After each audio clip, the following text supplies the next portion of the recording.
Swayam Prabha. Digital India. Educated India.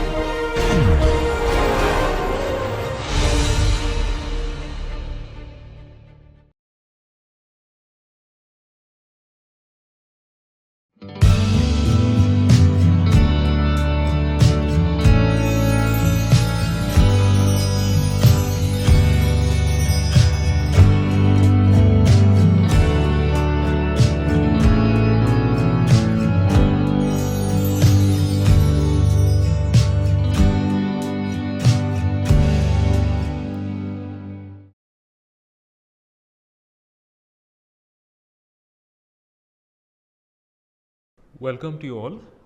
Welcome to the first session of the Introduction to Modern Indian Drama. This is again Dr. Kiran Keshamurthy, and I will be offering this 20-hour lecture course this semester for January to May. To begin with, right, we need to try and understand this phenomenon of modern Indian drama. Right? Where does it come from? Why is it called modern? What makes modern Indian drama modern? If you look at the early history of modern Indian drama, a lot of it comes from the encounter with the colonial regime, the British. Right?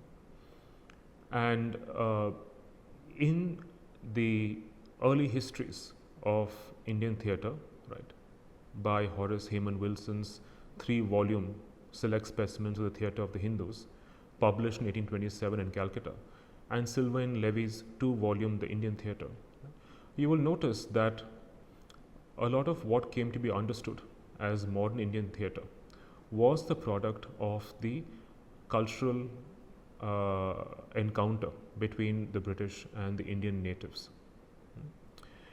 A lot of the early scholarship, the early understanding of modern Indian theatre was clearly influenced by Orientalism, right, which became a style of thought, a style of stereotyping. The East as, in this case, Sanskritic, right, Aryan, Sanskritic, and so on. Right? And a lot of the scholarship that was produced earlier by colonial missionaries, colonial scholars, Orientalist scholars, Indologists, equated Indian theatre with Sanskrit theatre. They assumed that all of Indian theatre was a product of what they call the classical Sanskritic tradition of music, dance, and performance. And this was done at the cost of dismissing the very multilingual nature of Indian theatre, be it Sanskrit or even non-Sanskritic forms of theatre and performance. If you look at the colonial historiography of Indian theatre, and of course by historiography I mean the way the histories of Indian theatre were written at the cost of excluding other histories, other categories. Right? So if you look at the colonial historiography of Indian theatre, it clearly follows Western chronological categories of ancient, medieval, and modern, where ancient theatre was equated with Sanskrit theatre, which lasted roughly from 200 BCE to 1000 BCE, medieval or traditional theatre, which lasted from 1000 CE to the present, and modern theatre, which lasted from the late 18th century to the present. And in these categorizations, there was an assumption that Indian theatre could be equated with Sanskrit theatre, right, with the aesthetic, performative traditions of Sanskrit theatre. And Sanskrit theatre itself was modeled on the ancient text, the Nati Shastra by Bharata. It was that the Nati Shastra was an ancient text on dramaturgy, which provided copious data on theoretical and practical aspects of theatre, from acting and dancing to music and prosody, the sizes and shapes of playhouses, costumes and makeup, theories of emotions and sentiments, and even requirements for critics and audiences, and so on. Right? So it was actually a very, very technical, prescriptive text, right, which laid down the rules the norms, the rules and regulations of performance. And of course, these early performances were not, strictly speaking, only did not involve just acting, right, but also involved a great deal of music and performance and dance. One of the earliest Sanskrit plays to be translated and studied by Orientalist missionaries and scholars were, of course, Kalidasa's or Abhignana Shakuntala, right, which of course was the story of Shakuntala. And it was translated by the missionary scholar William Jones and published in Calcutta in 1789. But this play, and I think in the process of translating the play, what was very conveniently forgotten was the fact that this play was not just in Sanskrit. It was also in many other languages like Shauraseni, Maharashtri and Magadhi. The other early play that was to be translated and studied and disseminated was Shudraka's Mritchakatika, which translates as the little clay cart, which again comprised of many other languages which were lost in translation. Right? So the whole politics of translation comes here, where in the process of translating these early texts, missionary scholars and later on even students began to believe that these early plays were purely in Sanskrit, which is not true. Right? So the assumption that these colonial missionaries were making and a lot of the theories on Indian theatre that the colonial missionaries and scholars came up with was also borrowed and incorporated into a lot of by a lot of Indian theoreticians and practitioners of theatre. Right? What many of them actually forget is that this tradition of performance in theatre was not an uninterrupted, essential tradition. Right? From the age of Sanskrit theatre to the mid or the late 18th century. Right? There were a lot of other local native performative traditions, especially folk performances, right, in pre-colonial India, which also overlapped a lot with dance and music. Right? But many of these traditions, I'm talking about these local regional traditions of dance and folk dance and theatre and music, were dismissed or overlooked by colonial scholars as crude and low forms of performance art. Right? Colonial era theatre drew largely on Western conventions of theatre in terms of lighting and scenography, while shunning these local forms of theatre as crude. But there was a turn back to pre-modern Sanskritic models of theatre, which came to be revalued as classical because of certain nationalist aspirations. So there were a lot of early Indian all-male playwrights and practitioners of theatre who looked back to Sanskrit theatre as models of Indian/Hindu performative culture. So there was an attempt to try and build an Indian nation, especially in the wake of the freedom struggle, that was both traditional and modern, right, through a return to Hindu Puranic traditions. Thus, the creation of Indianness, of what came to be called as Indianness, was a very political issue. And what enabled this equation of Sanskritic theatre with modern Indian theatre, right, was, of course, as I mentioned earlier, the establishment of Indology in the mid 18th century, right, as a field of scholarship that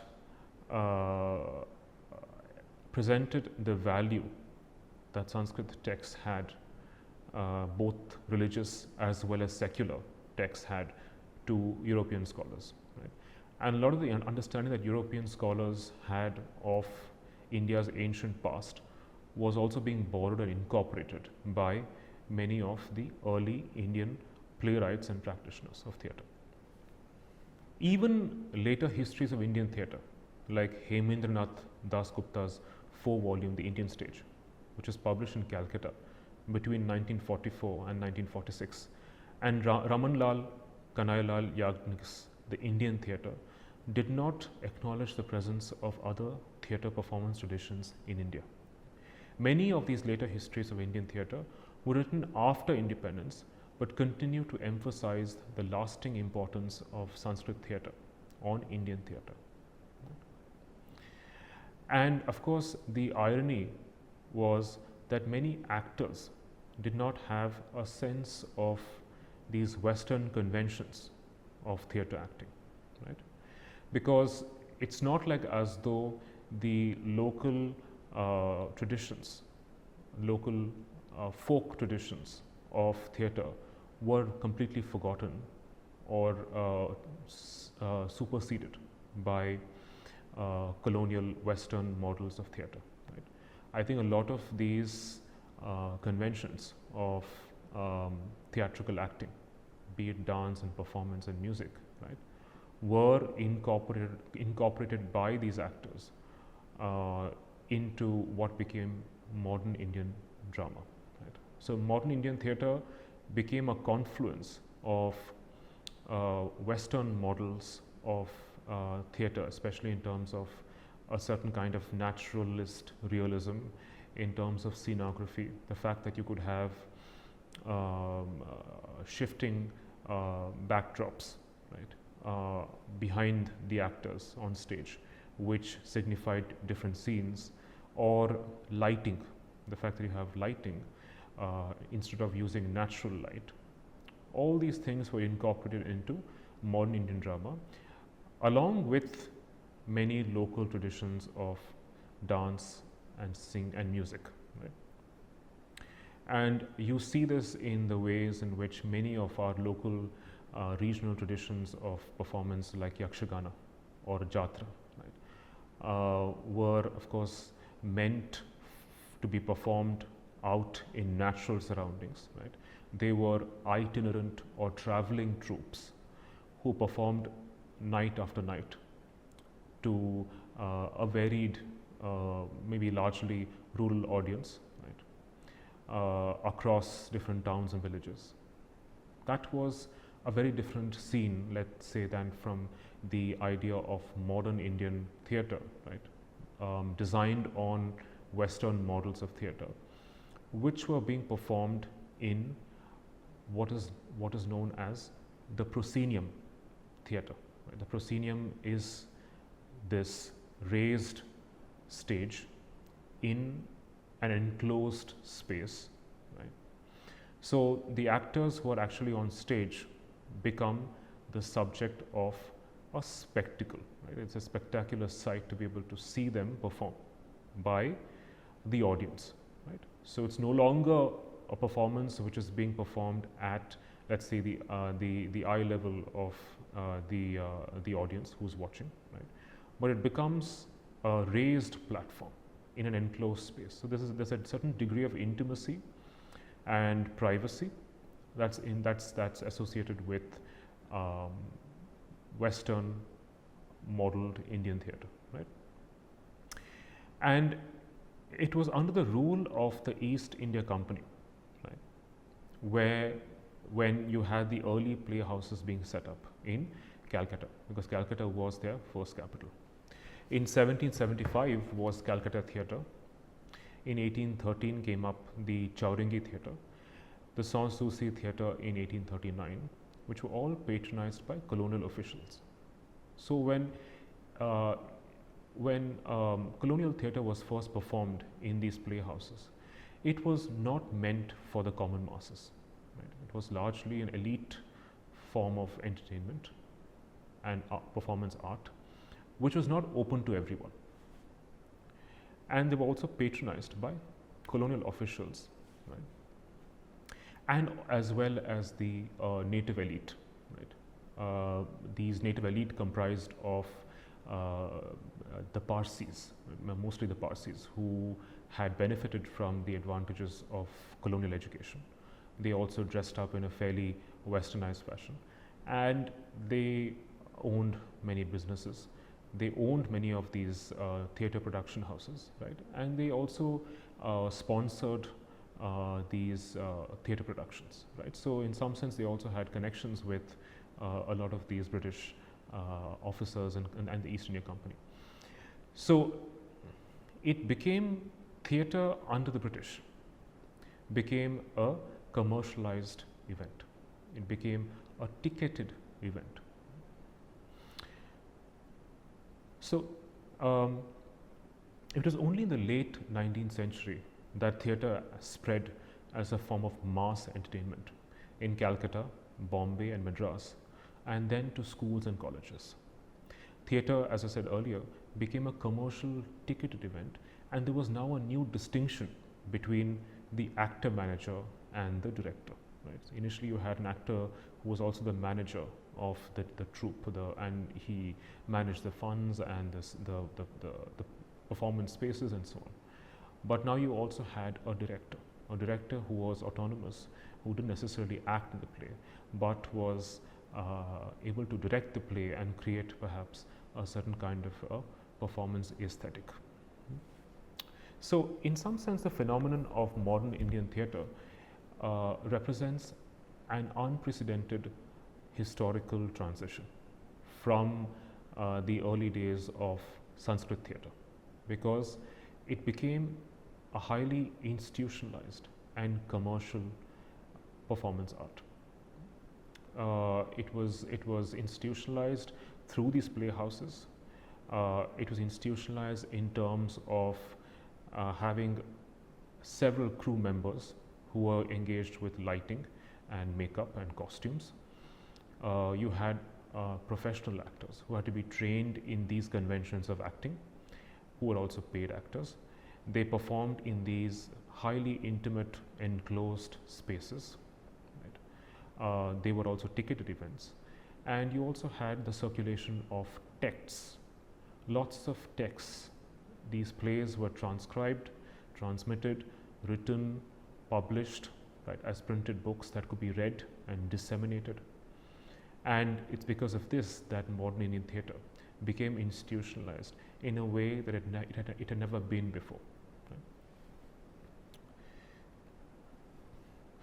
But it's also important to remember that the mere importation of the proscenium theatre did not modernize Indian theatre.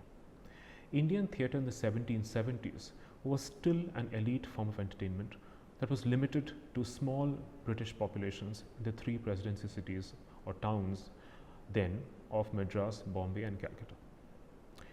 The early plays that were staged in the latter decades of the 18th century addressed social issues like polygamy, child marriage, opium addiction, faith-sanctioned violence, the plight of Indian women, and so on. The most famous play, or perhaps infamous play, to be banned was Dinabandhu Mitra's Neel Darpan, which was a very polemical attack on the exploitative British indigo planters, right? Because the whole the plantation of indigo, the mass monoculture of indigo in Bengal had actually caused widespread poverty and famine and disease. So this was a play that directly attacked the exploitative policies of British planters. And it was then banned as seditious, as going against the British state, Indian state. And this play, in some sense, was crucial in precipitating the passing of the Dramatic Performances Act in 1876 to curb seditious and patriotic tendencies. Theatre scholar Anandalal argues that Rabindranath Tagore, right, who was born in 1861 and dies in 1941, was in some sense the pivotal figure in modern Indian drama in terms of his imaginative stagecraft, which was modeled after Sanskrit aesthetics that attempted to transform Western theatrical modes of domestic realism and picturesque entertainment. His plays were also controversial for the time because they dealt with issues like female sexuality, the orthodoxies of Hinduism, untouchability, and they also anticipated in many ways environmental concerns and revisited Buddhism as a pacific faith. What Tagore was also known for was for introducing women to the stage, which was completely unheard of, because for the longest time, you only had men performing on stage, either as men or cross-dressing as women, right? And it's because of Tagore that you see the first few women, especially those who came from quote-unquote respectable families, at a time when male actors impersonated women. Right? And so what's also interesting is the conspicuous absence of female playwrights and female actresses on stage, because the history of Indian theatre had largely, if not only, seen men perform on stage. Right? So for the first time, you have women performing on stage as women. Right? And there was a large stigma attached to women who performed on stage, because the moment a woman was visible on stage performing, it was seen as a mark of her loose character, right? Because she suddenly became accessible to the male gaze, and it was not something that women from respectable families were expected to do. Right? So it became a problem when women were then introduced on stage. Right? So it's important to then try and understand modern Indian theatre, the early beginnings of modern Indian theatre in terms of the colonial equation of modern Indian theatre to Sanskrit theatre, right? The classical model of Sanskrit theatre, and the fact that the impact of Sanskrit theatre lasted even well into the post-independence era, when some of the early post-independence playwrights and theoreticians and critics still emphasized the impact of Sanskrit theatre on Indian theatre. Right? But on the one hand, Indian practitioners of theatre incorporated these Western colonial scholarly accounts of Sanskrit theatre, they also used Indian theatre to agitate against the British, right? Because theatre had also become a space for protest, especially towards the mid and the latter half of the 19th century, right? When Indian theatre became a form of protest. Right? It was not always possible for Indian theatre practitioners and actors to perform plays that were explicitly against the British state, but there were still ways in which one could indirectly, right, probably through allegories, symbolism, through a certain form of acting and performance, insinuate the indignation and injustice that the British had perpetuated and meted out onto the native population. Right? So it's important to then think of how Indian theatre was modeled on certain colonial Western idioms of theatrical conventions, but was used precisely in order to actually work against the exploitative policies, the unjust policies of the British state. Right? So one needs to look at modern Indian theatre, especially in its early beginnings, as a site of a paradox, right?